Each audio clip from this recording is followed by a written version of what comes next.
Hey guys, how's it going? My name's the Omni Collector, and today I'll be reviewing the Superman 12-inch figure from the new Superman movie. Today I want to give a special shout out to my father who bought me this figure. Thank you po, Daddy. Love you. Gotta say, I'm really looking forward para sa movie na to coming out on July 9 dito sa Pilipinas.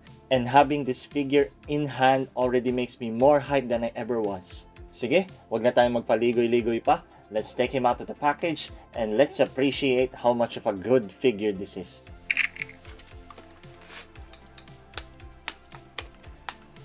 And here we have the figure out of the package, and I gotta tell you, he looks so good.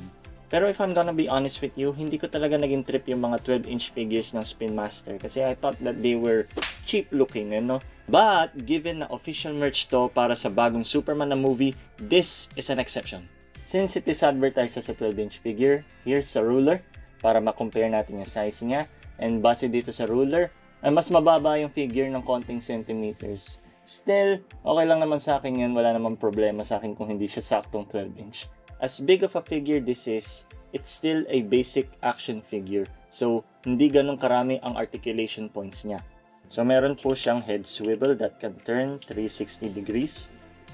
Meron po siyang hinge on both arms. Meron din po siyang hinge on the elbow. May swivel din po yung kanyang biceps. And also the wrist. Meron pong hinges yung kanyang thigh that can do the splits. It can also hinge forward to make a kick, but cannot hinge backward. Meron din po siyang bend on the knee. And that's basically it.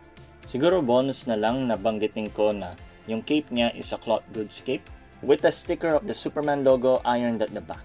There's not much range you can do with this figure since napaka-limited lang ng articulation niya. So hindi rin po ganun karaming options na pwede mo magawang poses para sa kanya.